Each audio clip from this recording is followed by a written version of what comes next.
Bismillahirrahmanirrahim. In this lecture number 10 of Mechanical Material 2, we will discuss about principal strains and maximum in-plane shear strain.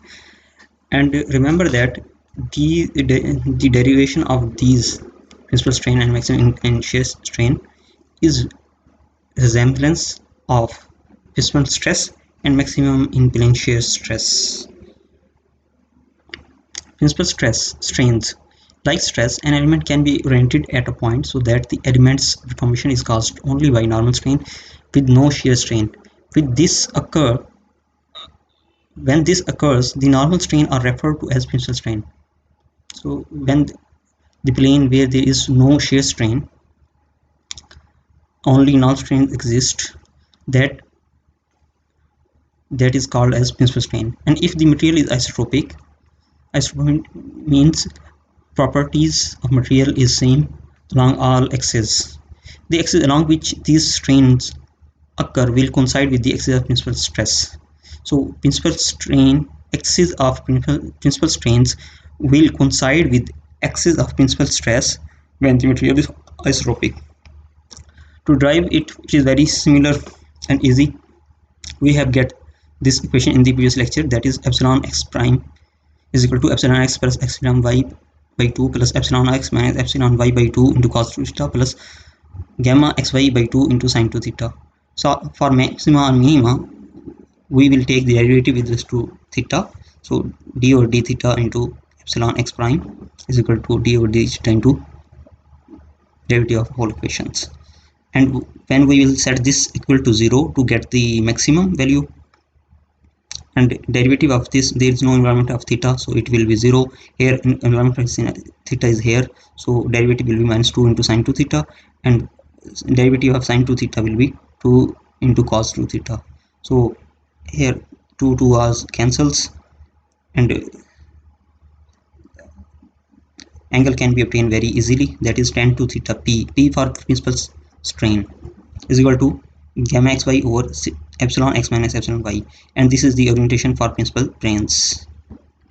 We will put the value of this theta in this original equation to get maximum value or minimum value.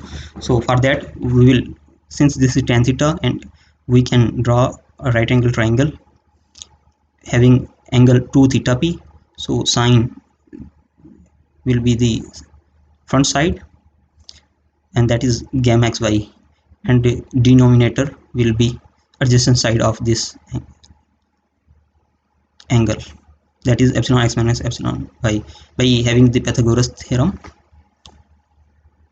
square root of epsilon x minus epsilon y whole square plus gamma xy whole square, so that will be the hypotenuse. If we have this triangle, sin theta this by this, and cos theta will be this side divided by this side, so these are the value.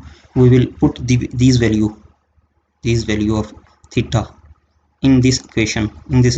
For that, how we will do, we will put these value instead of cos theta and sin theta. When we put these value instead of, so this will become epsilon x prime will become epsilon 1 2 1 for maximum normal strain or principal strain, and 2 for minimum normal strain.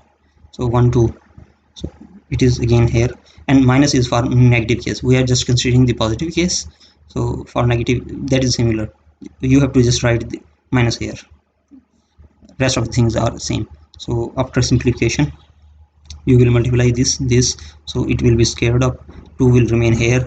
When 2 is here, it can be, this whole term can be right into terms by having this square root, so 1 will be cancelled out, numerator and denominator will cancel out due to common, so this will remain here. So epsilon 1 2 will get this value, and when 4 will come inside of a square, it will become 2. So overall result will be epsilon 1 2 will be equal to epsilon x plus epsilon y by 2 plus minus square root of epsilon x minus epsilon y by 2 whole square plus gamma xy by 2 whole square. So these are, this equation 10.9 is our principal strains. Maximum in plane shear strain, so it is very similar.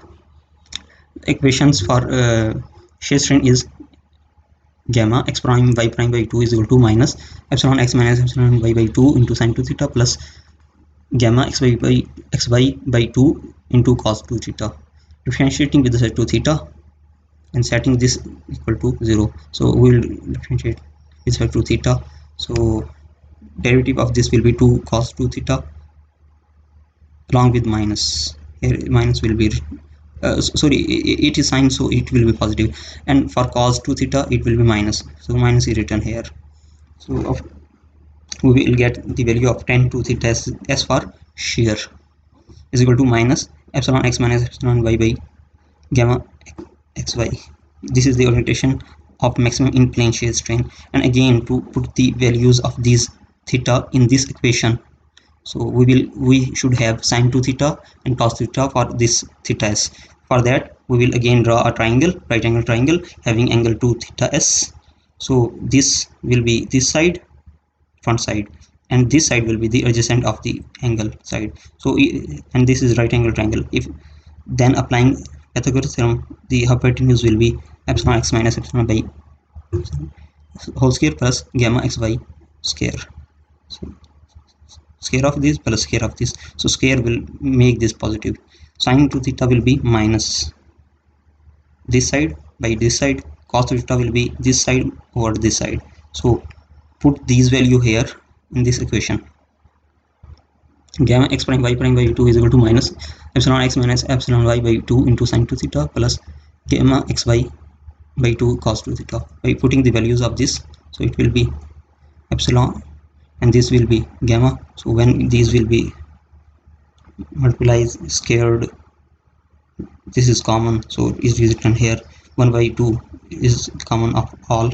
So we can show this term in terms of square root like this. So one square root will be cancelled out, and when 2 comes inside it will be becomes like this. So gamma maximum in plane by 2 is equal to square root of epsilon x minus epsilon y by 2 whole square plus gamma xy by 2 whole square. This is maximum in plane shear strain.